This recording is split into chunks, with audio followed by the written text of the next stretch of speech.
अब ये तो हमने देख लिया कि क्या क्या फैक्टर्स हैं एम्प्लॉय कॉस्ट को कंट्रोल करने के लिए, क्या टाइम कीपिंग है, क्या टाइम बुकिंग है। अब देखो पेरोल प्रोसीजर ऑफ एम्प्लॉयज़ की एम्प्लॉयज़ का क्या पेरोल प्रोसीजर चलता है।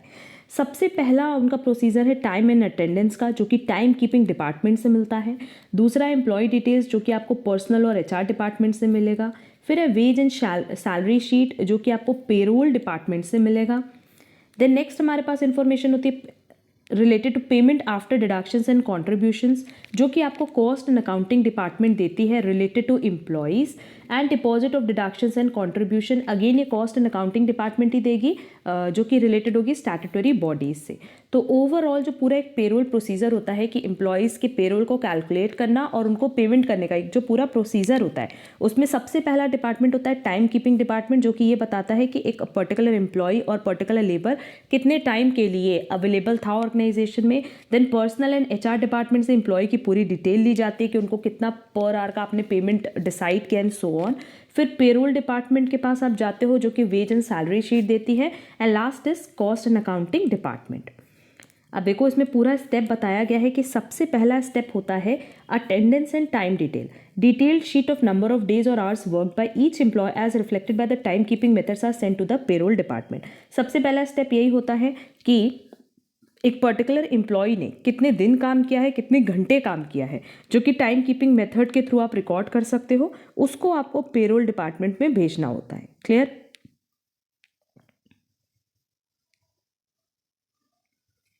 और ये पेरोल डिपार्टमेंट को कौन भेजता है? But obvious time keeping department.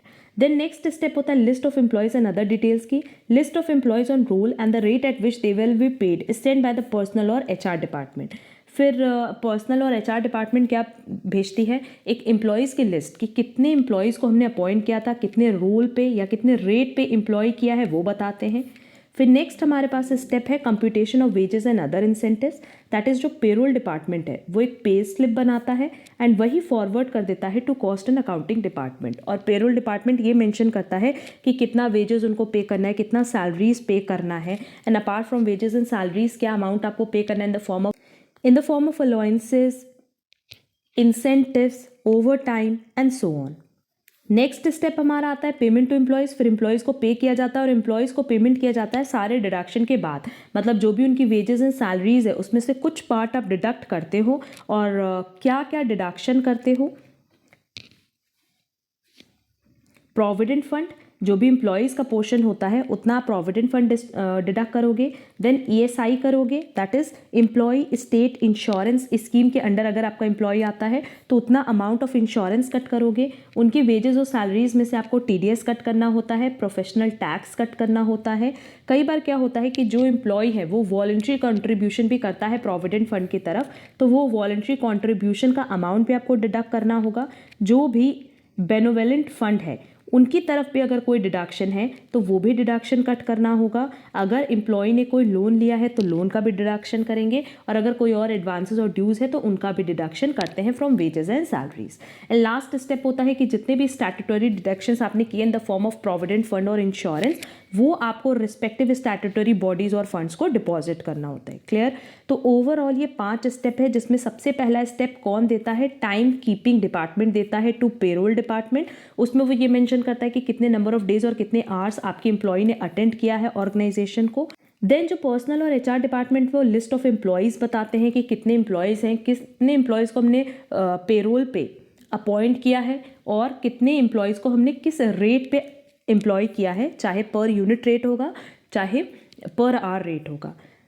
Next step होता है कि पेरोल डिपार्टमेंट एक पे स्लिप बनाता है और उसको फॉरवर्ड कर देता है कॉस्ट एंड अकाउंटिंग डिपार्टमेंट को। Then cost and accounting department employees को पेमेंट कर देते हैं। एम्प्लॉयज़ को जो भी पेमेंट होता है वो वेजेस एंड सैलरीज में से जितने भी स्टैट्यूटरी डिडक्शंस होने हैं वो डिडक्ट हो करके ही पे किए जाते हैं। कई बार क्या होता है कि आपके एम्प्लॉयज़ ने कोई आपसे ऑर्गेनाइजेशन से लोन लिया है, एडवांस लिया है या कोई भी ड्यूज़ है, तो सब डिडक्ट करके फिर आप वेजेस एंड सैलरीज पे करते हो। एंड जितने भी स्टैट्यूटरी डिडक्शंस आपने किए हैं उनकी वेजेस और सैलरीज में से, ये ऑर्गेनाइजेशन की ड्यूटी है कि ये स्टैट्यूटरी बॉडीज़ को एंड फंड्स को उस पोर्शन को डिपॉजिट कर दे। तो ये काम कौन करता है? कॉस्ट एंड अकाउंटिंग डिपार्टमेंट, उनका काम होता है डिपॉजिट का। क्लियर? तो ये एक पूरा स्टेप था हमारा कि कैसे पेरोल प्रोसीजर एम्प्लॉयज़ का चलता है। तो आज का हमारा टॉपिक है आइडियल टाइम। चलो जल्दी से इस पर डिस्कशन स्टार्ट करते हैं। आइडियल टाइम मतलब क्या होता है? खाली टाइम। जिस पर्टिकुलर पॉइंट ऑफ टाइम पे आपके एम्प्लॉयज़ और या आपके लेबर्स खाली बैठे हैं उनको हम कहते हैं आइडियल टाइम। तो देखो आइडियल टाइम भी दो तरीके का होता है, एक नॉर्मल होता है, एक अबनॉर्मल होता है। नॉर्मल आइडियल टाइम को किसी भी ऑर्गेनाइजेशन, नॉर्मल टाइम को कोई भी ऑर्गेनाइजेशन अवॉइड नहीं कर सकती, बट अगर अब नॉर्मल आइडियल टाइम की बात करें तो उसको अवॉइड किया जा सकता है, उतना टाइम ऑर्गेनाइजेशन का बचाया जा सकता है। क्योंकि जिस टाइम पे आपका एम्प्लॉय खाली बैठा है आप तो उनको उस टाइम के लिए भी पेमेंट कर ही रहे हो ना, क्लियर? तो कहीं ना कहीं ऑर्गेनाइजेशन की कॉस्ट इंक्रीज होगी। तो नॉर्मल आइडियल टाइम अनअवॉइडेबल होता है, बट अब नॉर्मल आइडियल टाइम अवॉइडेबल होता है। देखो यहाँ पे लिखा भी है कि आइडियल टाइम मतलब the time during which no production is carried out because the workers remains ideal but are paid. Clear? एक ऐसा टाइम जिस टाइम ना तो प्रोडक्शन हो रहा है बट एंड आपके एम्प्लॉयज़ भी खाली बैठे हैं बट उनको पे किया जा रहा है। तो देखो दोनों तरफ से आपका लॉस हो रहा है, तो प्रोडक्शन भी नहीं हो रहा है और प्लस आपकी कॉस्ट भी इंक्रीज हो रही है। भाई प्रोडक्शन होता तो उसी प्रोडक्शन को सेल करके आप एम्प्लॉयज़ का पेमेंट करते, बट यहाँ तो प्रोडक्शन भी नहीं हो रहा और आपको अपनी पॉकेट से पेमेंट करना पड़ा है। तो ऐसे टाइम को हम कहते हैं आइडियल टाइम। क्लियर? अब आइडियल टाइम दो तरह का होता है, एक होता है नॉर्मल आइडियल टाइम और एक होता है abnormal ideal time. Normal ideal time मतलब time which can not be avoided or reduced in the normal course of business. एक ऐसा समय जिसको ना तो आप अवॉइड कर सकते हो ना कम कर सकते हो in the normal course of business. अब इसका रीजन देखो, time loss between factory gate and the place of work. ये तो देखो आप जब फैक्ट्री गेट में एंटर करते हो तो वहीं से काम थोड़ी शुरू कर देते हो। गेट से लेकर के फैक्ट्री तक, मतलब जहाँ पे आपको बैठ करके काम करना है वहाँ तक जाने में आपका टाइम लगेगा ना। क्या वो टाइम अवॉइड किया जा सकता है? नहीं किया जा सकता। Interval between one job and another. कई बार क्या होता है कि आप एक ही ऑर्गेनाइजेशन में दो तरह की जॉब कर रहे हो, तो इस जॉब से जब आप स्विच करोगे दूसरी जॉब के लिए तो आपको उस पर्टिकुलर प्लेस पे जाना होगा ना। तो इसमें भी जो टाइम का लॉस हो रहा है वो आप रिकवर या अवॉइड नहीं कर सकते। Setting up time for the machine. Machine को भी, जैसे कोई भी मशीन जब आप स्टार्ट करते हो, कोई भी लेबर कोई भी एम्प्लॉय जब ऑर्गेनाइजेशन में वर्क कर रहा है, मान लो आप एम्प्लॉय हो, आप कंप्यूटर पे ही काम करो तो कंप्यूटर को ऑन करने का टाइम लगेगा ना। तो जितना टाइम ऑन करने का लगेगा क्या वो आप अवॉइड कर सकते हो? नहीं कर सकते हो। Normal rest time, break for lunch etcetera. बहुत बार ऐसा होता है कि देखो लंच टाइम तो हर ही जगह आपको मिल जाता है, बट नॉर्मल ब्रेक टाइम भी होता है, रेस्ट टाइम भी होता है, क्योंकि हर एक एम्प्लॉय को कुछ टाइम के लिए रेस्ट भी चाहिए होता है, तो वो भी आप अवॉइड नहीं कर सकते। लंच के लिए जो आप टाइम प्रोवाइड कर रहे हो, स्नैक्स के लिए प्रोवाइड कर रहे हो, वो भी आप अवॉइड नहीं कर सकते। तो इन रीज़न की वजह से आपका जो एम्प्लॉय है वो खाली बैठता है एंड उसके लिए भी उनको पेमेंट मिलता है। क्लियर? तो होपफुली ये पॉइंट समझ में आया होगा कि इनको अवॉइड क्यों नहीं कर सकते, क्योंकि सिंपली इसमें जो सबसे बेस्ट एग्जाम्पल है वो ये दिया हुआ है, setting up time for the machine. की मशीन को ऑन करने के लिए जो समय लगेगा, जो हम सब ने देखा है, चाहे लैपटॉप हो चाहे कंप्यूटर हो, उसको ऑन करने में समय लगेगा ना, टाइम लगेगा, उसको आप ऑन तो नहीं छोड़ सकते। तो उस टाइम को क्या अवॉइड किया जा सकता है? नहीं किया जा सकता। और ऐसे ही टाइम को हम क्या कहते हैं? Normal ideal time.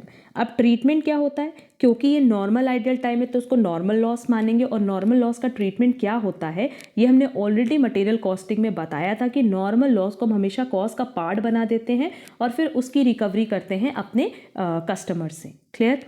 लिखा है treated as a part of the cost of production. In the case of direct workers an allowance for normal ideal time is considered while setting up of standard hours or standard rate. In case of indirect workers, normal ideal time is considered for computation of overhead rate. कह रहा है कि जो normal ideal time होता है इससे जो भी लॉस होता है उसको हम किसका पार्ट बनाते हैं? कॉस्ट ऑफ प्रोडक्शन का। जैसा कि हमने बताया कि हम अपने कॉस्ट से ही रिकवरी कर लेते हैं। इसकी वजह से क्या होता है? नॉर्मल आइडियल टाइम की वजह से क्या होता है कि आपके प्रोडक्ट की कॉस्ट इंक्रीज हो जाती है। क्लियर? इसके अलावा इसमें एक दो पॉइंट बोला है कि अगर डायरेक्ट वर्कर से रिलेटेड है नॉर्मल आइडियल टाइम तो हम क्या करते हैं कि उसको पार्ट बना देते हैं उसके सेटिंग स्टैंडर्ड आवर्स या स्टैंडर्ड रेट के साथ। और अगर इनडायरेक्ट वर्कर है तो उसको फिर हम ओवरहेड का पार्ट बनाते हैं। इसका जब न्यूमेरिकल सॉल्व करवाएंगे तो ये पॉइंट और अच्छे से आप लोग को समझ आएगा।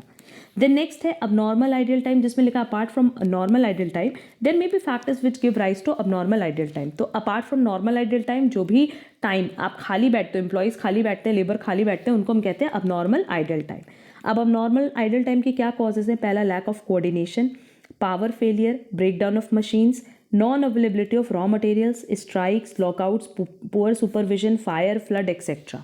अब खुद ही सोचो, इन चीज़ों को तो आप बहुत ही ईजिली अवॉइड कर सकते हो ना, जैसे स्ट्राइक है अवॉइड किया जा सकता है, ऑर्गेनाइजेशन में रॉ मटेरियल अवेलेबल नहीं जिसकी वजह से आप प्रोडक्शन नहीं कर सकते।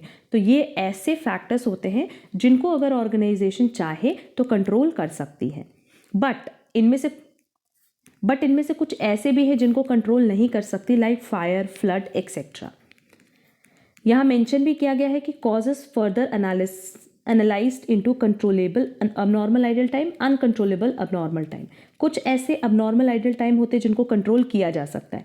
Time which could have been put to productive use had the management been more alert and efficient. अब इसमें ये बोला है कि जो मैनेजर है, दैट इज़ जो मैनेजमेंट है, अगर वो प्रॉपर पहले से अलर्ट होता तो उसको पता होता कि हाँ रॉ मटेरियल फिनिश होने वाला है और उसके लिए वो पहले से अरेंजमेंट करके रखता है। या स्ट्राइक्स, आपको कहीं ना कहीं पता होता है कि आपके लेबर आपसे सेटिस्फाइड नहीं है, वो अपने पे स्केल से सेटिस्फाइड नहीं है, तो वो किसी भी पॉइंट ऑफ टाइम पे स्ट्राइक कर सकते हैं, लॉकआउट कर सकते हैं। तो ये ऐसे अब नॉर्मल आइडल टाइम है ना जिनको अगर मैनेजर चाहता, मैनेजमेंट चाहता तो प्रॉपर कंट्रोल कर सकता था। But uncontrollable abnormal idle time क्या है? Time lost which management does not have any control, जैसे breakdown of machine, flood etcetera. भाई फ्लड, फायर, ये सब चीज़ें किसी भी ऑर्गेनाइजेशन के कंट्रोल में नहीं होती। तो यहाँ पे जो टाइम बर्बाद हो रहा है उसको हम कहते हैं अनकंट्रोलेबल अबनॉर्मल आइडल टाइम, और इसको कंट्रोल नहीं किया जा सकता। क्लियर?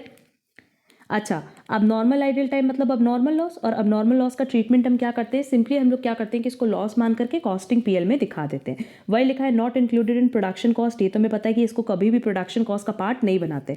इसकी वजह से हम कभी भी अपने आउटपुट की यूनिट की कॉस्ट को इंक्रीज नहीं करते। Shown as a separate item in the costing PL account for each category, चाहे वो कंट्रोलेबल हो चाहे वो अनकंट्रोलेबल हो। The breakup of cost due to various factors should be separately shown. आपको अलग अलग दिखाना होता है कि किस वजह से लॉस हो रहा है। And management should aim at eliminating controllable idle time. Management की ड्यूटी होती है कि वो कोशिश करे कि जितने कंट्रोलेबल आइडल टाइम हैं, कंट्रोलेबल अबनॉर्मल आइडल टाइम है, उनको एलिमिनेट कर सके। तो ये किसकी ड्यूटी है? नो डाउट मैनेजमेंट की ड्यूटी है। क्लियर? और क्योंकि हमने अब नॉर्मल और नॉर्मल लॉस का क्या ट्रीटमेंट होता है ये पहले ही डिस्कस कर लिया था with the help of example, तो आपको कहीं पे भी ये प्रॉब्लम नहीं आने वाली। आप लोगों को पता होगा कि नॉर्मल लॉस को कैसे ट्रीट करते हैं एंड अब नॉर्मल लॉस को कैसे ट्रीट करते हैं। क्लियर? तो आज का हमारा पूरा टॉपिक रिलेटेड था आइडल टाइम से। हमने इस पर डिटेल डिस्कशन कर ली है। इसका ट्रीटमेंट एग्जाम में आता है, इसकी थ्योरी एग्जाम में आते हैं, तो एक बार बहुत प्रॉपरली इसको रिवाइज कर लेना। कहीं पे भी कोई डाउट होगा तो कमेंट बॉक्स में कमेंट करके पूछ सकते हो। साथ ही साथ आप हमसे टेलीग्राम पे भी कनेक्ट कर सकते हो। सबकी लिंक आपको डिस्क्रिप्शन बॉक्स में दी गई है। अगर आपको आज की क्लास यूजफुल लगी तो वीडियो को लाइक, कमेंट, शेयर जरूर करना। अब हम लोग मिलेंगे हमारी नेक्स्ट क्लास में जहाँ हम लोग नेक्स्ट टॉपिक पे डिस्कशन करेंगे रिलेटेड टू ओवर टाइम। आज के लिए बस इतना। Thank you so much.